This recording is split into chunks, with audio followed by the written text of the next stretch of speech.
I was madly in love with the woman who was also my wife. I was willing to lose my life for her if necessary.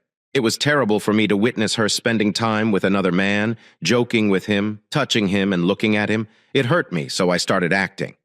Within the organization, I assumed the guise of a senior accountant, concealing the true nature of my position from my wife and friends. They were ignorant of my extensive involvement in an extremely dangerous profession. Instead, they viewed me as a mere office worker, a mistake that frequently resulted in jokes and remarks about pencil pushers or file clerks. While I didn't love their teasing and humiliation, I did live with the knowing of my true status inside the FBI. Our social circle, which included people in positions of power and prosperity, only served to underscore the disparity between their perceptions and mine. Their renowned occupations made mine appear trivial, instilling a sense of inadequacy in me that frequently drove me to divulge my genuine function in the agency to them.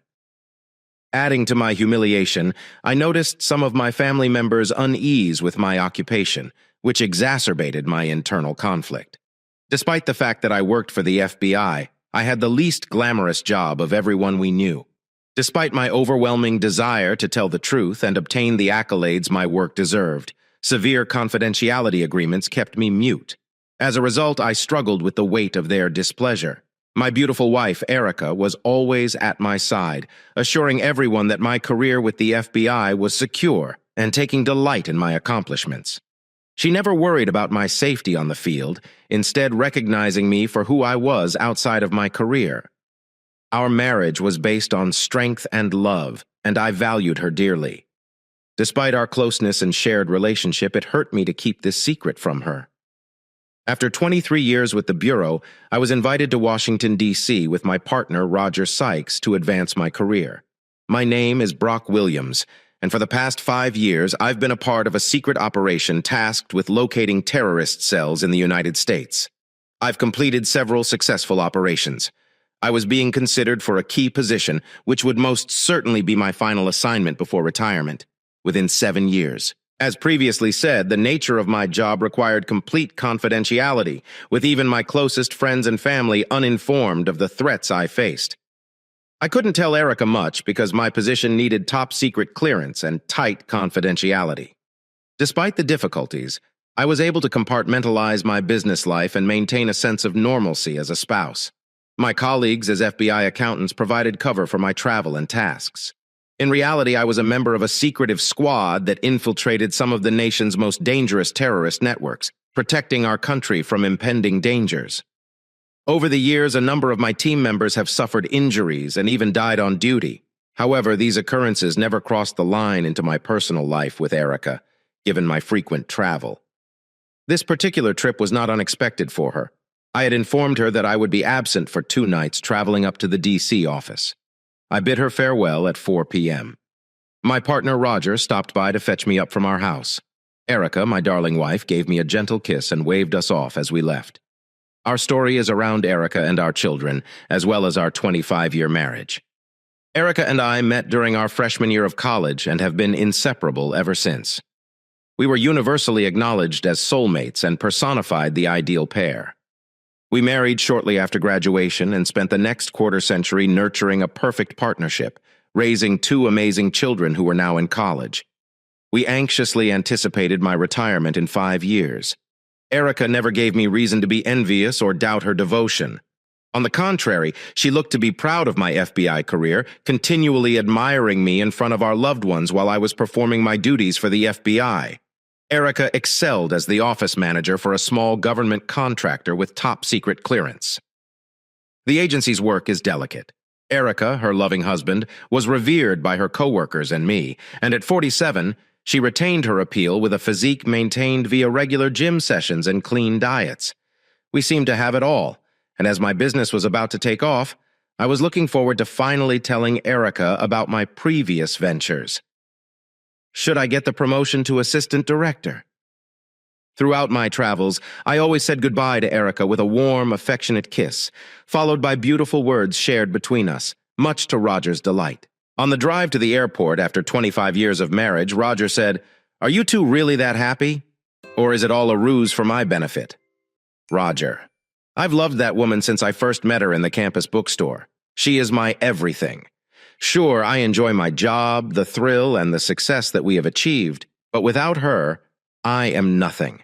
I'm excited about this promotion, not just for professional growth, but also to spend more time with her and ultimately tell her the truth about my employment. It's been difficult to keep it a secret for so long, and I can't wait to tell her, after all this time. As we drove to the airport, I reflected on my life, silently grateful for its benefits. My children, my wife, our health, and the accomplishment of my aspirations have all filled me with gratitude. Airport fiasco. We experienced a 1-hour delay at the gate, so we spent the time in the airport lounge working on our laptops. However, 1 hour turned into 2, resulting in the cancellation of our flight owing to mechanical problems with the aircraft. Despite our efforts to find an alternative flight, they were all fully booked, forcing us to reschedule for the following morning. As we left the airport, I attempted to contact Erica, but her phone immediately went to voicemail. Given its proclivity for quickly switching to voicemail, I assumed her phone had a dead battery, a frequent problem she had neglected to address by purchasing a new one. Nonetheless, I decided to buy her one this weekend. Brock, I'm hungry, and as fate would have it, we're passing a Mellows on the way home. It's time for a lavish dinner on the company's cash, and I recommend we make a pit stop. Excellent idea. I am craving a delicious steak, and Milos is just the place. While it may be expensive, with the agency covering the cost, count me in. We sat down shortly before 8 p.m. and ordered our first round of beverages. We discussed the flight delay and left messages for our liaison about the cancellation. They changed the timetable to accommodate us and booked hotel rooms. I was halfway through my second vodka martini when Roger looked up and chuckled. Brock, Erica's look-alike, has just entered the diner. What do you mean? Don't turn around just yet, but this woman looks just like your wife. If I didn't know better, I'd believe it was her. All right. They are seated 6 tables immediately behind you. Take a look and tell me. I am imagining things. I turned slowly and saw the woman he named. He was almost right. She was not a doppelganger. Her name was Erica. My wife, Erica, was sitting with a man I did not recognize. Roger, that doesn't look like her. That is my wife. Damn, this is not good. Maybe there's a work meeting or something. I will try calling her again and see if she answers. It's ringing. Erica heard her phone, took it out of her purse, looked at the number, and denied the call. Once again, it went directly to voicemail. I was surprised as I watched her ignore my call and dismiss me so nonchalantly. After she had stowed the phone, she reached across and gripped the man's hand, gazing into his eyes with the same expression she had reserved for me, but now directed at another man. Someone who was not me. This was not a business meeting. It was a date.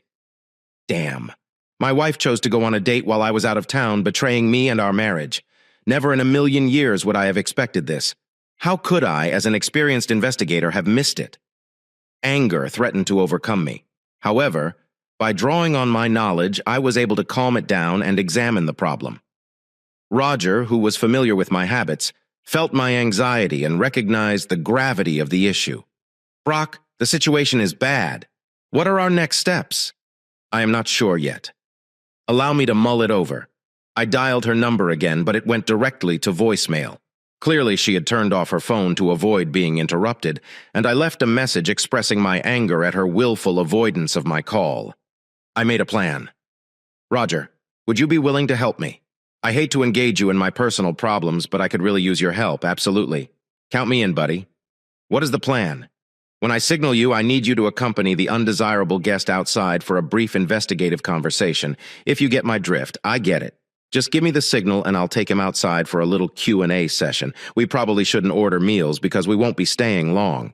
We can get something on the way once we've dealt with these 2 lovebirds. A few minutes later, she stood up from her seat. Brock, she's going to the restroom. Perfect. You handle him outside and I will take his place at the table.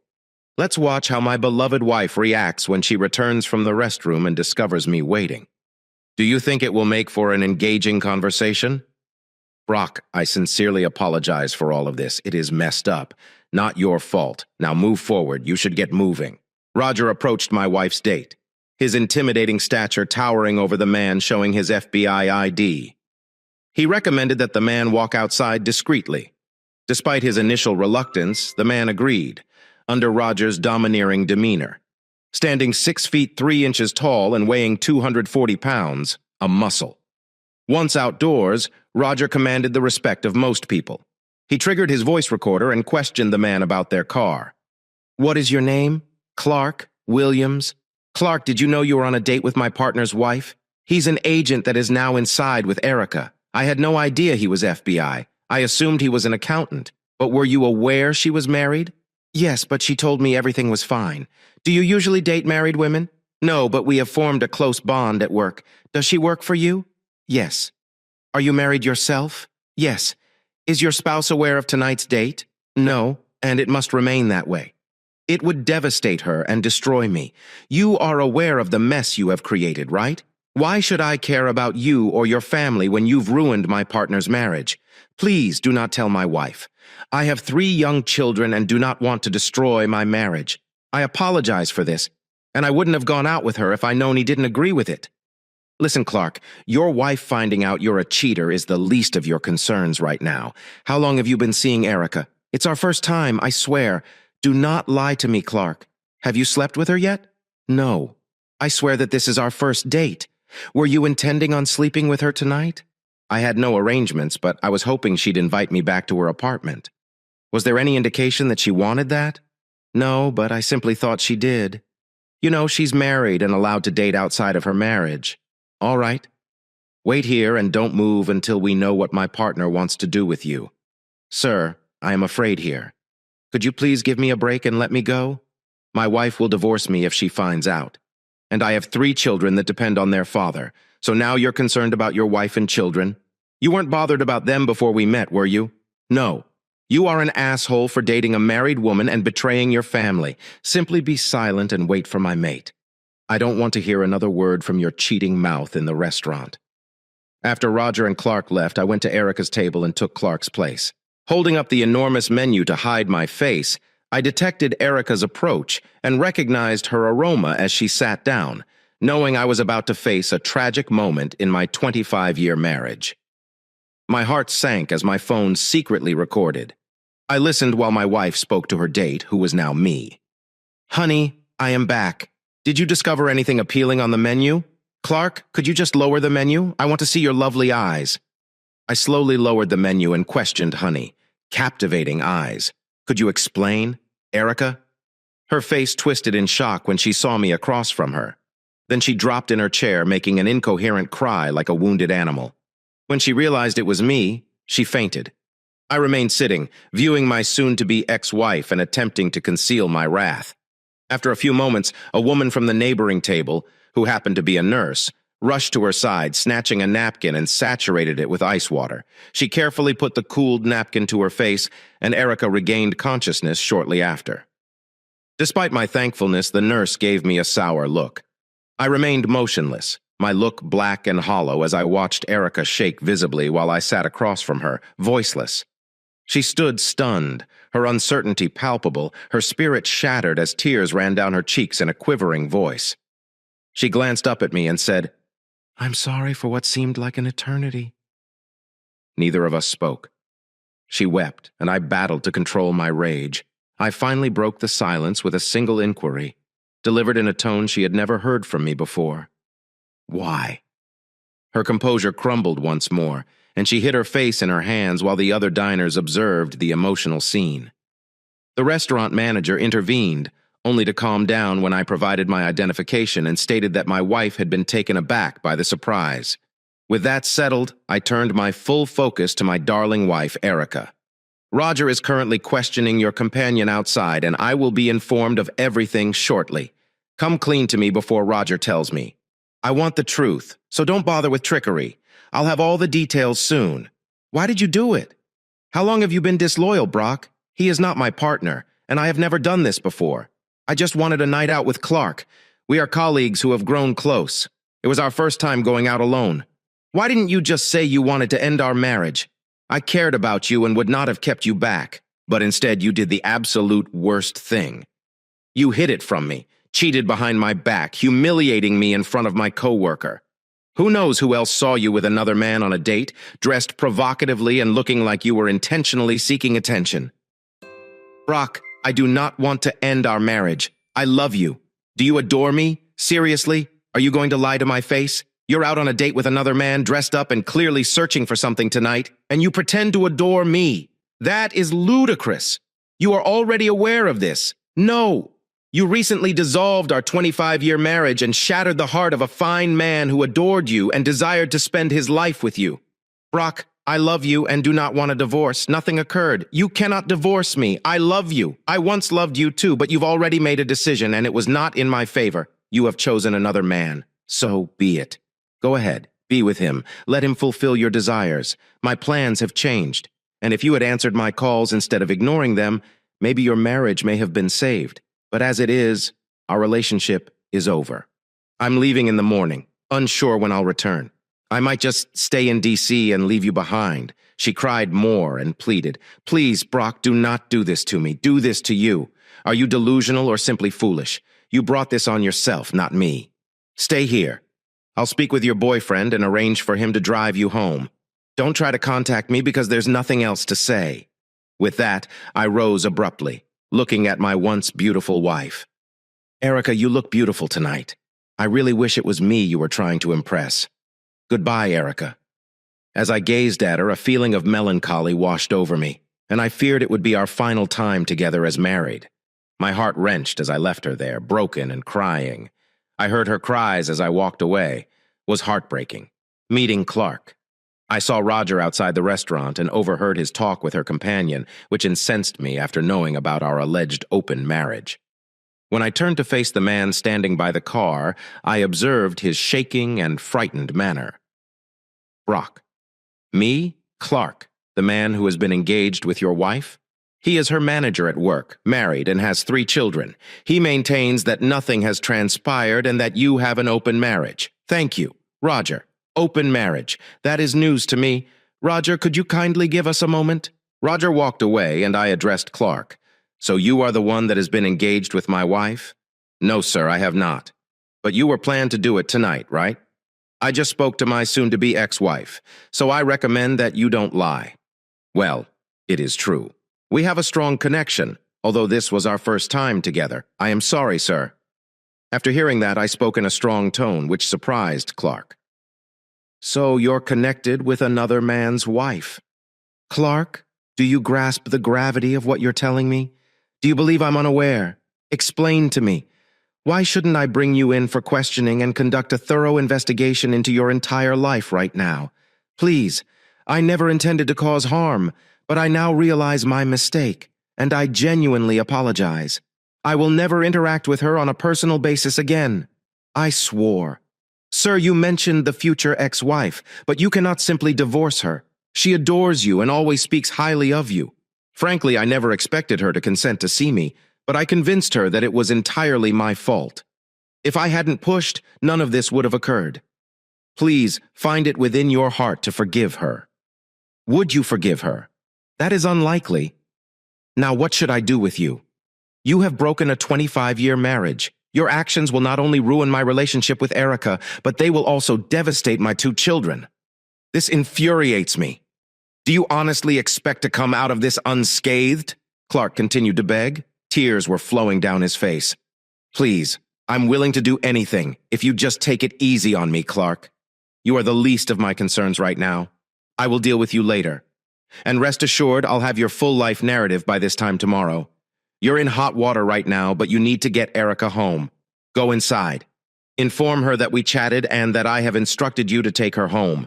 Do everything you want with her. She is no longer mine. You've seen to that. Now get out of my sight. Clark hurried into the restaurant as Roger and I drove away silently.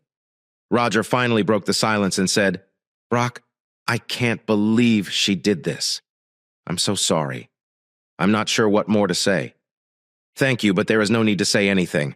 I certainly made a mistake in believing I had the perfect marriage. Roger, I loved her.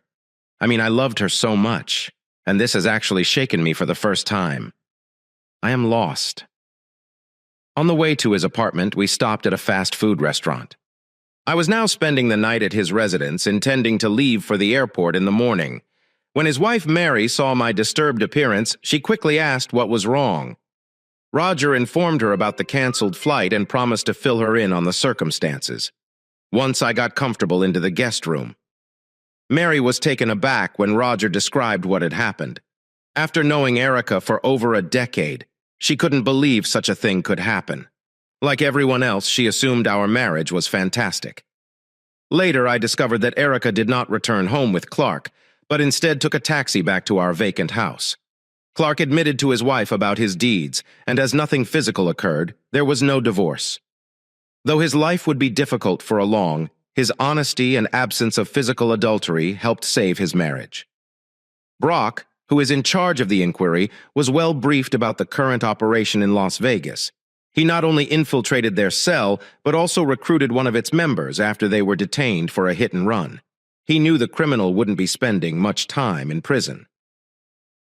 Today, he was in Washington, D.C., prepared to hand over leadership to the Nevada field office. His forthcoming promotion would take him out of the field and away from the risks he had encountered on this special task team for the previous 5 years. Despite his hectic existence, Brock's adrenaline soared as he emphasized to the director his determination to continue leading the task team and see this final case through.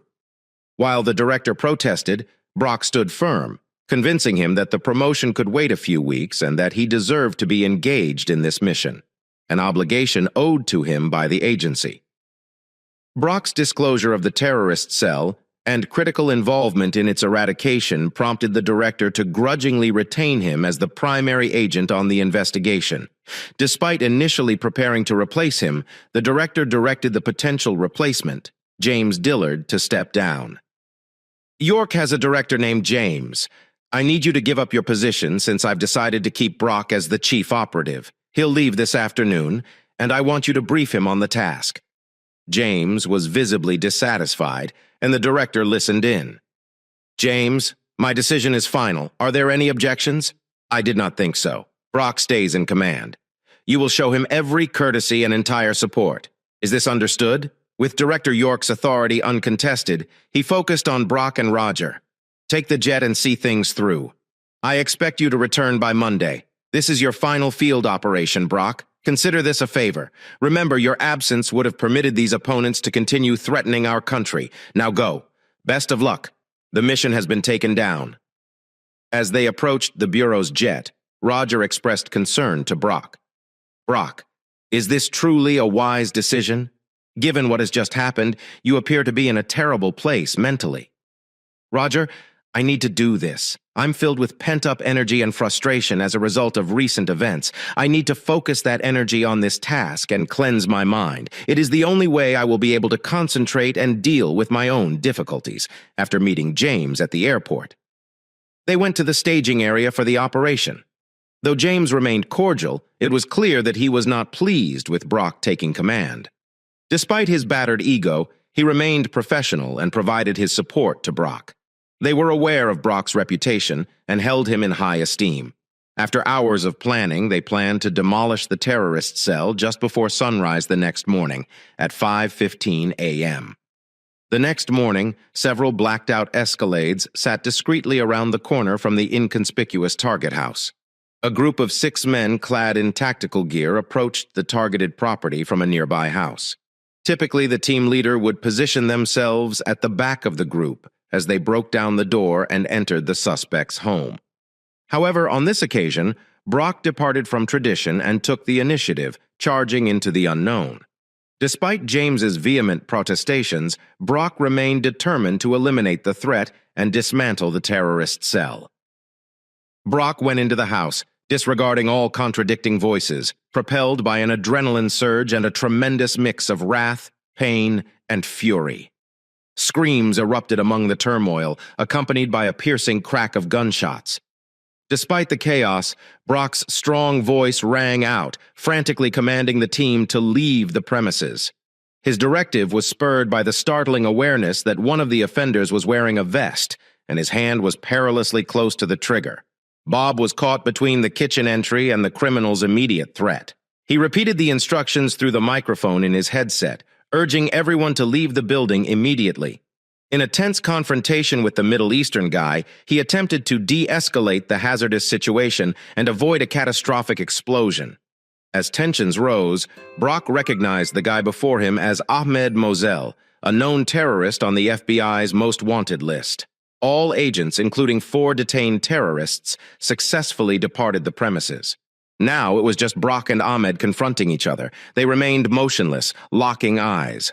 Brock knew Ahmed was ready to detonate the bomb, but attempted desperately to stop him. Then a kitchen door creaked open, revealing a confused 5-year-old girl, witnessing the stressful situation. "Ahmed, do not do this. Think about your daughter. Allow her to leave the house. Please." Ahmed remained strong and pulled the gun. Brock readied himself for the approaching explosion, but to his astonishment, nothing occurred. Despite Ahmed's attempts, the explosive failed to detonate. Brock took advantage of the situation, quickly aiming his .45 caliber pistol and firing 2 fatal bullets into Ahmed's head. As Ahmed collapsed on the ground, Brock took the young girl and ran via the front door. Brock ran about 15 feet away from the house while carrying the girl, just as the explosion occurred. The explosion ignited a chain of explosions from other explosives in the house, resulting in a tremendous shockwave that knocked Brock out under the rubble. It is worth noting that the girl was unharmed by the most powerful explosion thanks to Brock's body. Brock's rapid efforts saved 6 FBI agents' lives, including his colleague and a small girl. However, the force of the explosion hurled Brock more than 20 feet into the street, where he survived but with terrible injuries, including extensive burns. Apparently, the trigger mechanism had finally set off the bomb and additional explosives in the house. Brock's condition was critical, so medics transported him to a renowned military hospital with an excellent burn center, Erica's Reflections. When he returned to Walter Reed in Washington, she remained at his side for several days. Despite her former betrayal, she was honored as a hero's wife, with no mention of her previous crimes. Desperate for information regarding the accident, she questioned everyone around her, including Roger, but to no avail. After a week of silence, she pleaded with the director to tell the truth. "Director, please, I need to know what happened. I can't take this uncertainty any longer. Come with me." "Erica." He led her to a secluded office and motioned for her to sit. "Erica, what I am about to reveal is totally confidential. I understand you have top-secret clearance, and this information falls under that level. For the past 5 years, your spouse has served as a vital member of a covert anti-terrorist squad. That cannot be true. He works as an accountant at the field office. Indeed, that is his cover.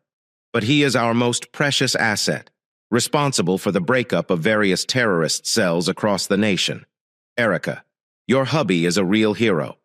However, because of the sensitive nature of his work, he will never be publicly recognized for his outstanding achievements." In stunned stillness, she sat there, her entire body humming with the understanding that every time her husband left the house, he faced peril unseen to her. Nonetheless, she never worried. He wasn't merely a hero for the country, he was also her hero.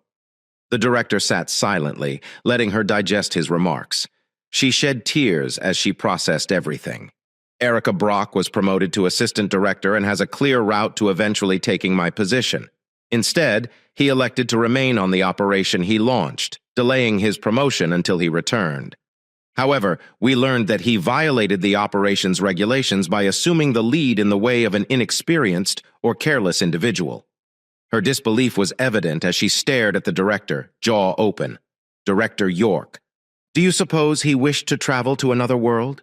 Erica, Roger informed me about your marital issues following the incident.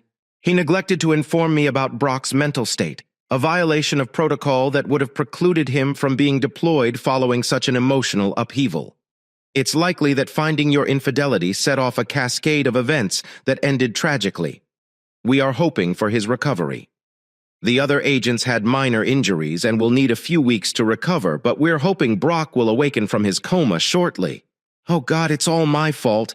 I cannot believe I did this to him. It was supposed to be a one-time thing. I apologize for everything, Erica. Humans are all flawed and prone to blunders. It was critical for you to understand the truth about your husband and his importance to the agency. Please do not hesitate to contact us if you have any questions or require assistance during your stay." With those words, he left, leaving her alone in her tears. Sitting there, she couldn't help but think of her own remorse and folly. Her head bowed in her hands.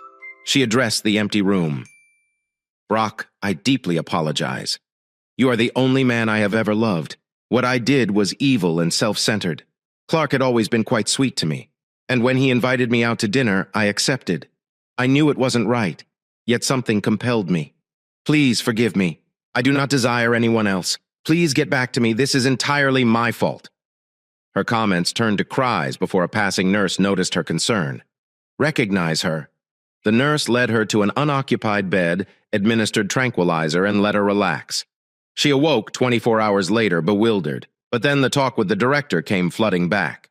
Tears welled up again. Sensing her worry, the neighboring nurse asked if she was all right and then informed her that Brock had regained consciousness a few hours earlier. With renewed optimism, she jumped out of bed and dashed to her husband's room. Standing at the doorway, she overheard Roger talking to Brock, who was now awake. "Brock, what in the world was that about? Why were you charging in like that? Were you trying to murder yourself?" Brock averted his sight. "Oh my God, is that the reason you wanted to oversee this operation? Were you searching for an escape route? Brock, so many people care about you, and that would be a cowardly retreat. I understand it hurts, but it is not an excuse. Roger, you are my closest buddy and companion, but you don't get it. I can't stay here any longer. My life is pointless. I cannot live without Erica. She doesn't need me anymore. Call me a coward, whatever you want. But we split up and I can't move on without her." These words broke her heart. Tears welled up in her eyes as she pushed by Roger and dashed to her husband, who lay dazed by the events. Roger saw this and gently left the room to allow them some alone time. "Darling, I miss you. I love you and can't take the thought of losing you. Please forgive your dumb wife and get back to me. I know everything about the crash and what you did. It was incredibly reckless. Please swear to never do anything like this again. The director told me everything. I can't believe you've been bearing the load of your job alone for so long. It must have been awful. You are an amazing person, and you are mine. Can you hear me, mister? You won't leave me?" She spoke with an emotion she hadn't felt in years. Brock stayed immobile, absorbing the closeness and warmth of the woman he had loved for so long. However, as he felt her arms around him, the pain of her betrayal resurfaced, causing tears to fill up in his eyes as he witnessed his anguish. She was seized with remorse, frantically wanting to undo her acts from that tragic night. "Please do not cry, my darling," Erica pleaded. "I am here, and I will never leave your side. I adore you and intend to be with you forever. I apologize. I've done a terrible mistake, and I beg your forgiveness. Tell me that you still love me." Brock remained mute, engulfed in a storm of contradictory feelings. She had been his only object of adoration, but she had given herself up to someone else.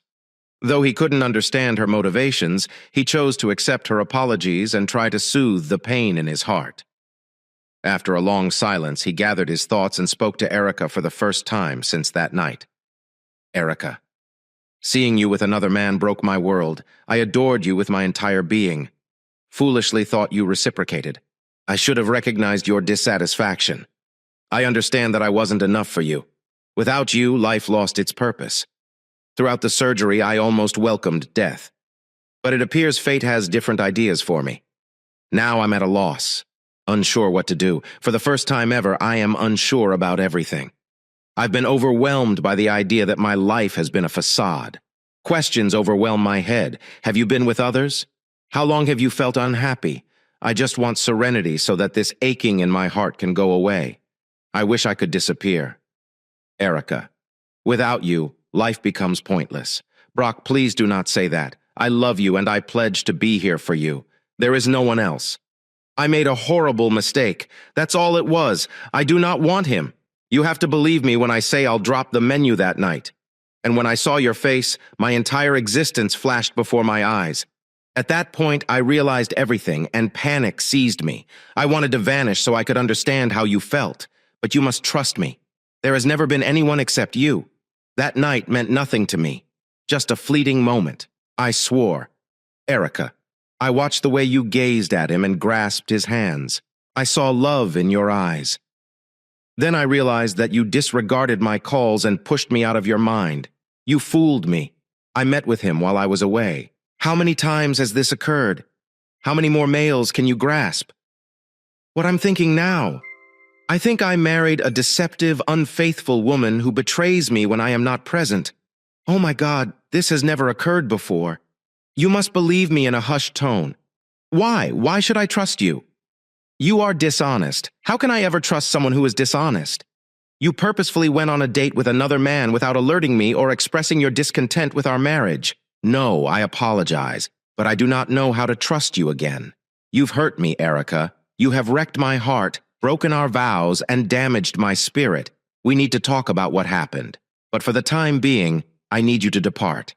I need time to recover and comprehend this. I still adore you, and it will not change. But I need to think about our relationship and its future.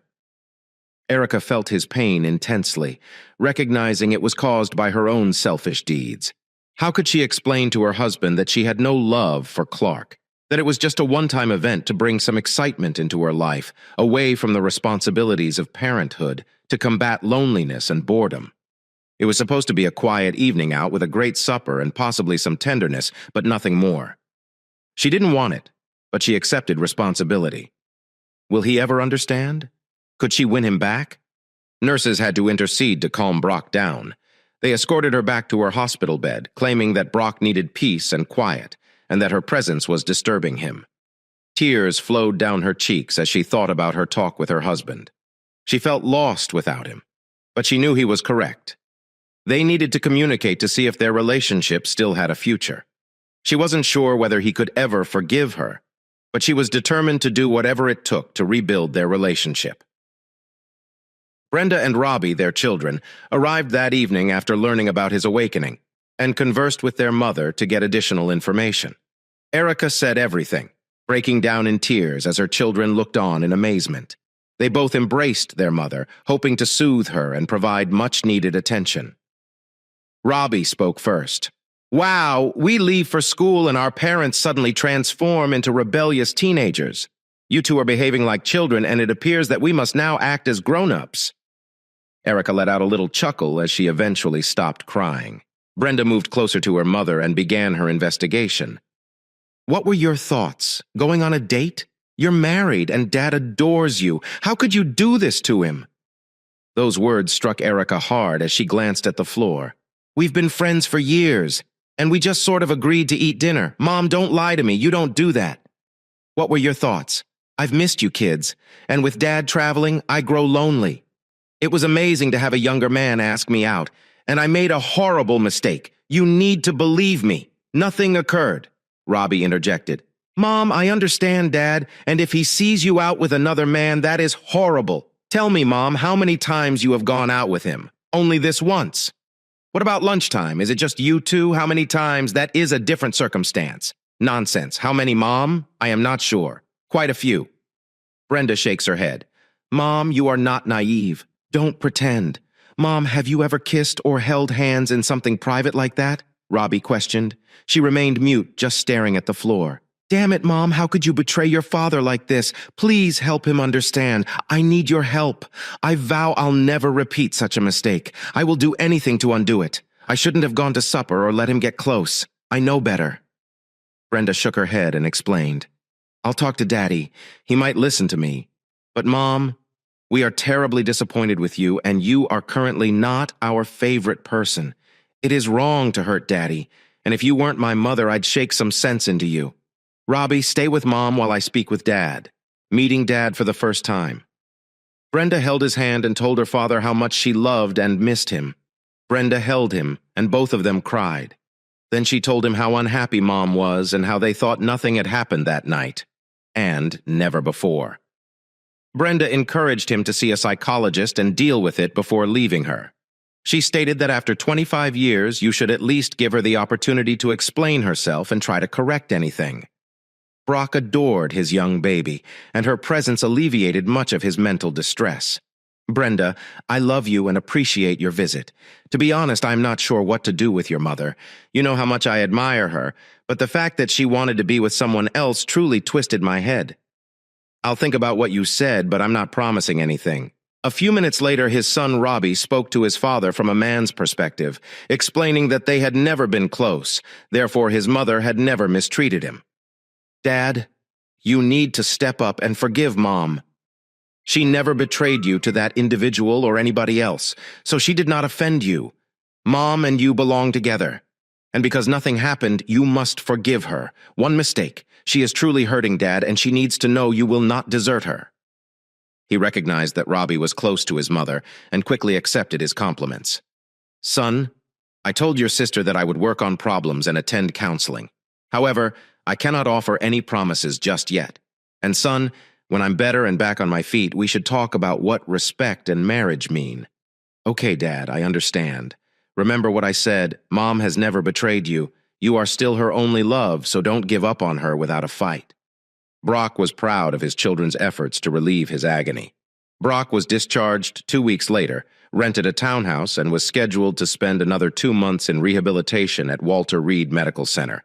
Tommy, be cautious. Brock had advanced to the position of assistant director 1 year later, and was now permanently based in Washington, D.C. Erica had come home, hoping to sell the house they had lived in for the last 25 years.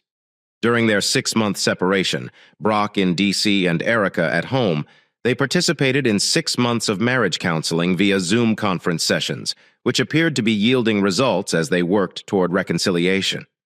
Despite several difficult times and Brock's continued battle with personal issues, there was still a lack of closeness. However, when they gathered as a family for Brenda's graduation ceremony and reflected on their shared lives, things began to feel more regular. That evening at the hotel, they made love for the first time since that fatal night, with Erica expressing her profound desire for him through kisses, hugs, and tears of delight. She pledged to be the finest wife imaginable.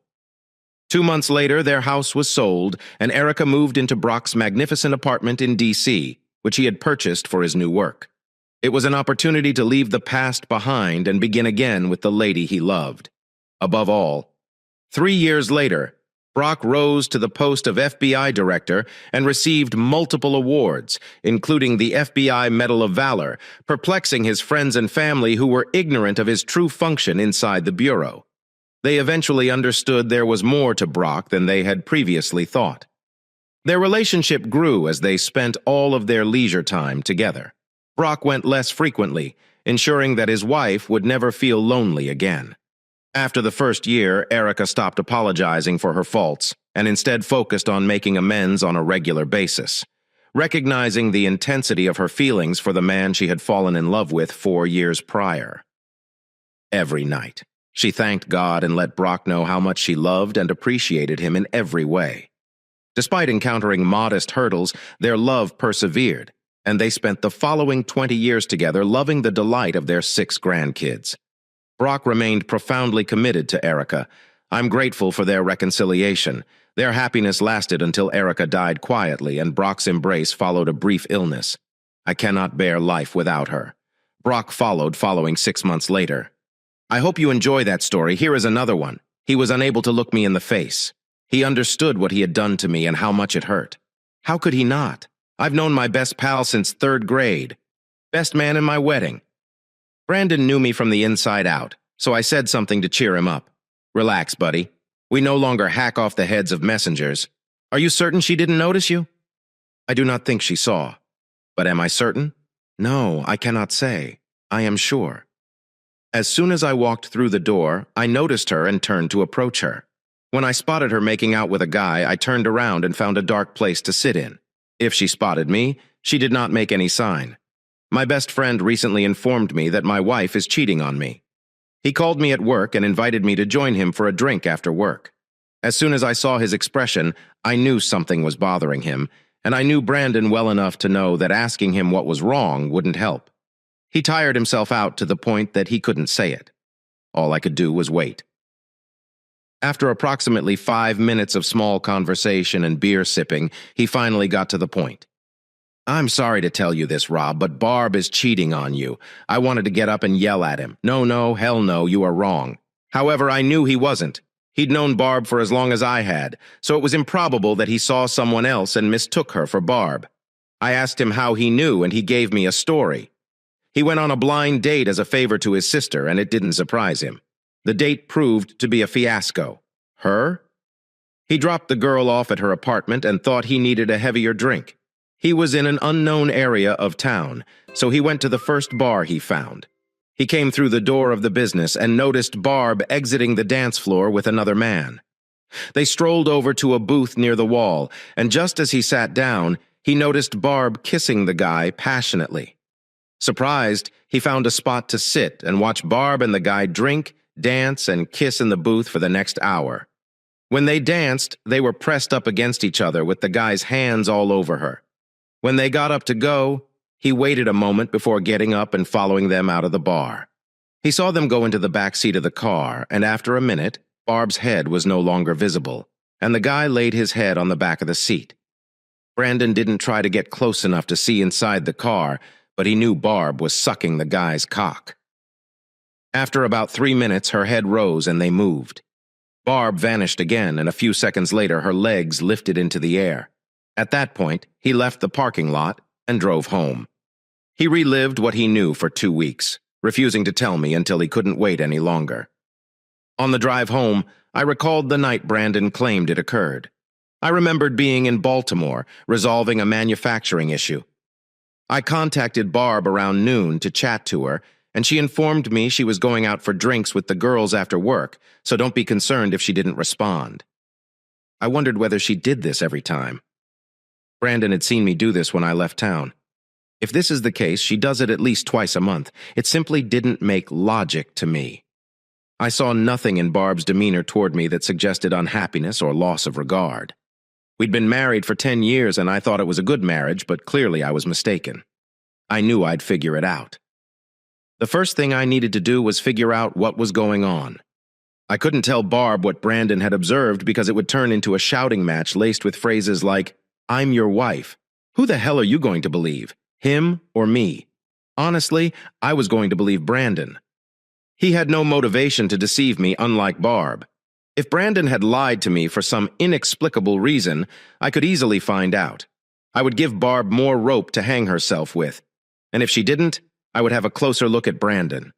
I was supposed to make an inspection trip to our factory in Anniston, but I changed my schedule so Gary could go. I planned with my employer to take a week off and stated why so that he could appropriately respond to any calls Barb might make to the office. I then sought Gary's assistance. I knew he'd help me because he'd recently gone through a bitter divorce after discovering his wife in bed with another man.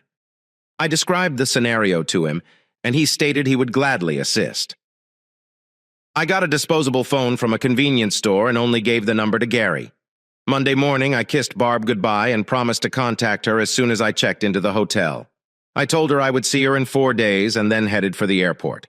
I put my car in a long-term parking lot, then went to the Alamo and leased a mid-size sedan before finding myself a hotel room for 3 nights.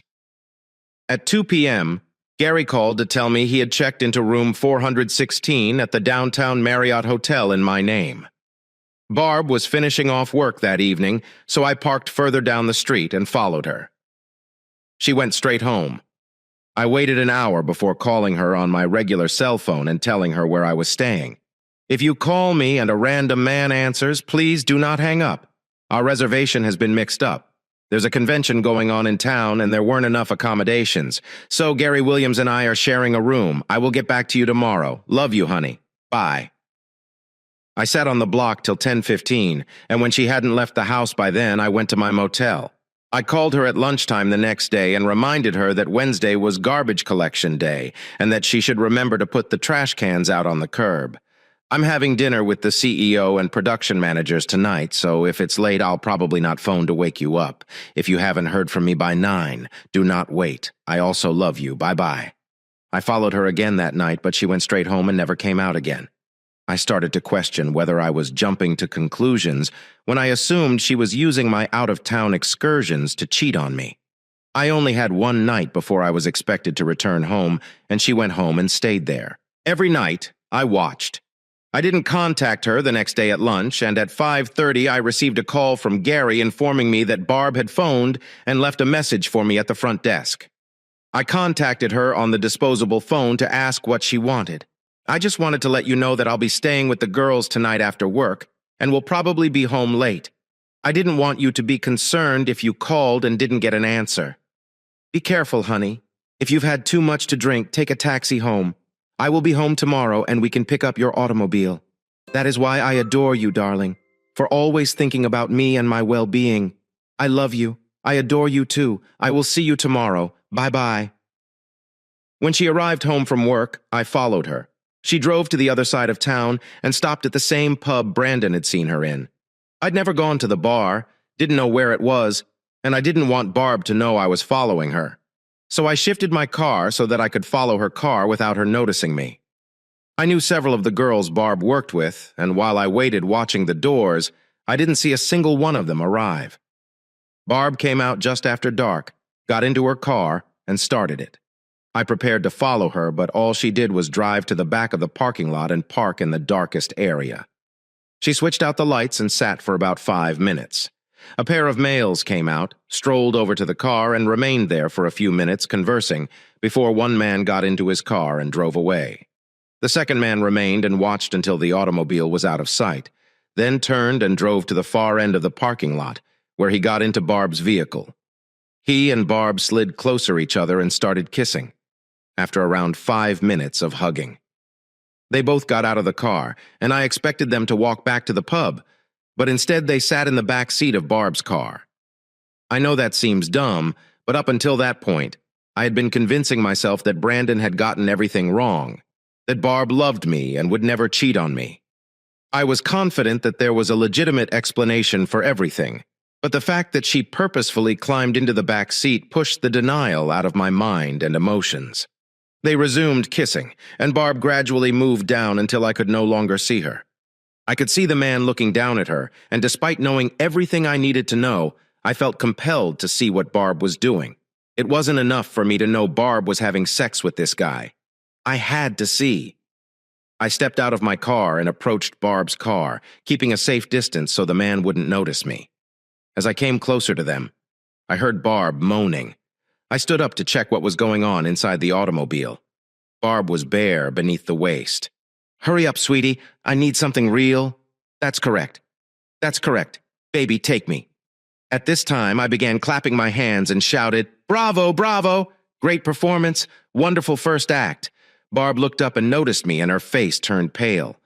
I had heard of people's faces going pale, but this was the first time I had witnessed it. "Great show, guys. I hope I could stay for the second act, but I have some serious personal business to attend to." Barb was attempting to wriggle out from beneath the man when I turned and walked back to my rental car. I was just pulling away from my parking spot when Barb got out of her car and approached me. She indicated for me to wait while I slowed down. I pulled out of the parking lot and returned to the motel. The next morning, I drove to the airport, returned my rental car, and picked it up from the long-term parking lot. I stopped by the office, and Marcia, our receptionist, informed me that Barb had phoned half a dozen times and requested that I call her at work as soon as I received the messages. I thanked her, returned to my office, phoned the corporate legal, and asked him to name a reputable divorce attorney, after which I called the number he gave me. Fortunately, the attorney was available to see me the following day, and I scheduled an appointment. I then did whatever I thought I needed to do to hide my ass. I canceled all joint credit cards, called the local press, and informed the legal department that I was no longer liable for any obligations made by Barbara Ann Mercer née Barnum. I went to the bank and withdrew half of my checks and savings, leaving all accounts in Barb's name exclusively. That afternoon, I got some unpleasant news. That day. We lived in an impoverished marriage, therefore everything was divided in half. It didn't matter to me. I told him to go ahead and prosecute. He told me he might file the next day, and I inquired about the restraining order that keeps Barb away from me in the house. He stated that obtaining a restraining order is difficult unless there is compelling evidence. So I lied. I informed him that Barb and her partner had threatened to kill me when I caught them, and I was terrified they'd try to finish me off to receive life insurance. "Good," he said. "A threat like that may speed up the lawsuit, but you must prove it during the hearing or it will be overturned. That is okay. I'll waive it as soon as I move out, and there will be no need for a hearing. How soon can that be completed?" "I can arrive at the courthouse when it opens. And if you're prepared to invest $200 to speed up the process, she'll have the documentation by 3 o'clock today. Okay, do it. I instructed him to phone me as soon as Barb was alerted, and then returned to the office. Marcia was gone for the day, but she had left 7 notes on my desk, all from Barb, all requesting that I call her as soon as possible. I crumpled them up and threw them away before sitting down at my desk and looked through classified ads for an apartment closer to work.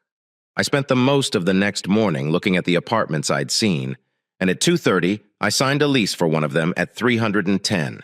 Barb had been notified, according to the call I received. I rented a vehicle, got some packing boxes, and arrived to the residence at 4 p.m. The courier who had notified Barb stopped by and delivered me a copy of the restraining order. It specified that Barb could not get within 500 feet of me. A couple of my buddies assisted me, and by 515 I had everything I needed out of the house, save for my clothes, put into the truck. I was busily packing them when Barb pulled into the driveway. She got out of the car and headed toward me, and I yelled at her to get back in her car and get away from the house before I called the police on her for breaching the restraining order. This is dumb, Rob. We need to talk. No, we are not going to chat. Actions speak louder than words. And I have seen you in action. Now get away, not before we chat. All right, Barb, I gave you a chance. I took out my cell phone and set the preset to contact the cops, then stepped inside and locked the door. Barb was hammering on the door, asking to be allowed in when a police car came up in the driveway. I stepped outside and gave them a copy of the restraining order. They read it and then informed Barb that she needed to move at least 500 feet away from the residence. She protested, claiming that it was also her house and that she had just as much right to be there as I did. Eventually, the police ordered her to leave or he'd take her to the station.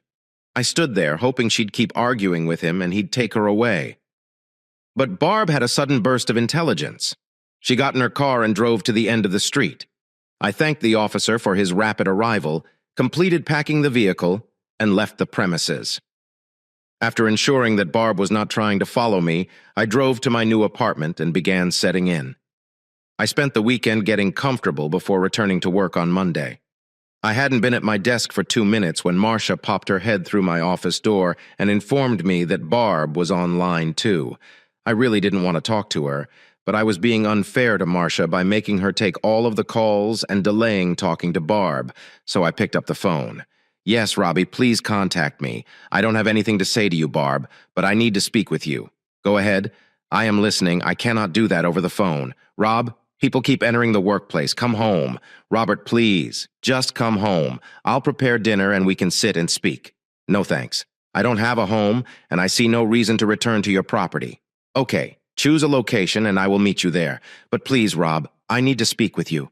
I truly don't want to talk because it will be a waste of my time. However, once you have completed your task, you are welcome to visit my office.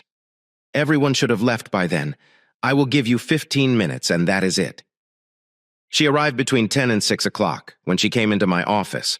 I pointed to a chair and asked, "Okay, Barb, what do you want?" "That's not what I want, Rob. I do not want a divorce.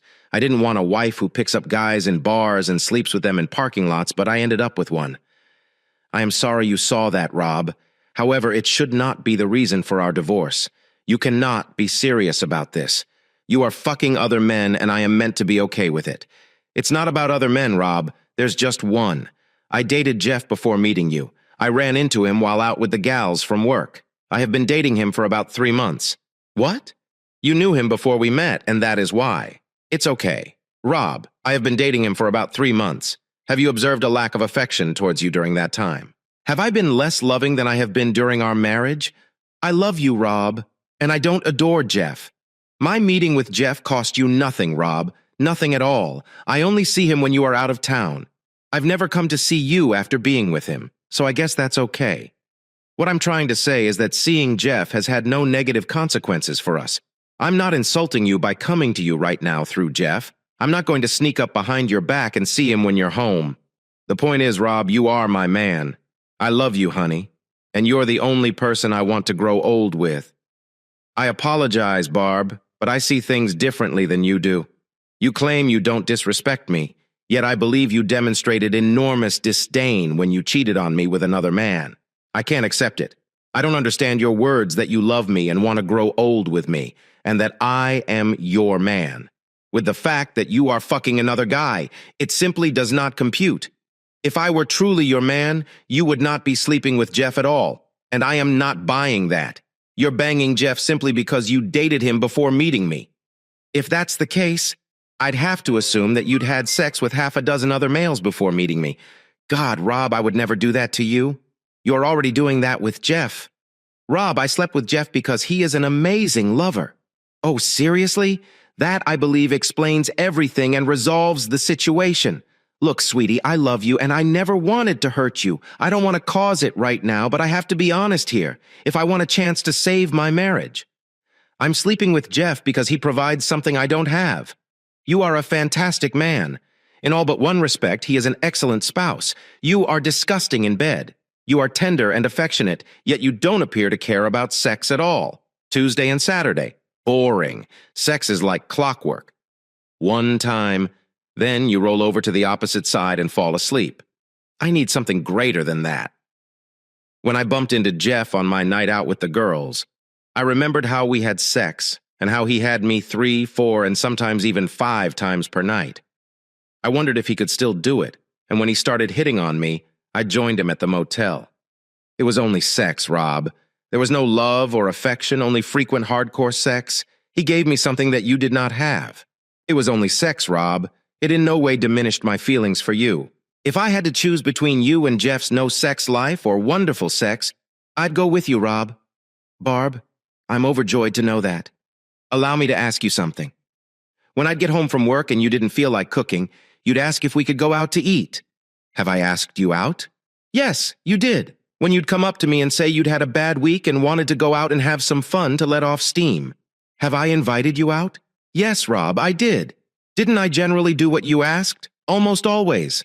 So why in God's name didn't you tell me? Rob told me my sex life stinks and then asked me to do something about it. You've never complained, so how was I expected to know? My sex urge isn't particularly powerful, and I was okay with it on Tuesday and Saturday. You went along with it.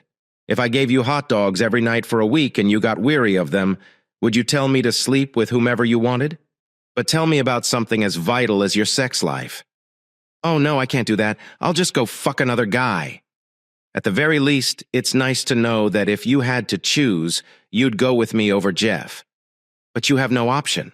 Barb and I do, and given the option of living with an unfaithful whore or divorcing her, I'm going with the latter. I gave you a chance to speak, and now we're finished. Please do not disturb me anymore. Anything else you need to say? You can contact me through my lawyer. Please leave. Rob, please do not do this. I love you, baby. I genuinely love you. Go, Barb, just go. Her eyes welled up with tears, but she stood up and walked away without saying anything else. The divorce was finalized last week, and I haven't seen or spoken with Barb in the past 6 months. I miss her. I really do. I still love her, and I believe I always will. If I had just started my car and driven away when I saw her getting into the back seat of her car with Jeff and then confronted her about it when she came home, we might have been able to work things out. But I did not leave, and I couldn't have stayed with her after observing what she was doing in the back seat.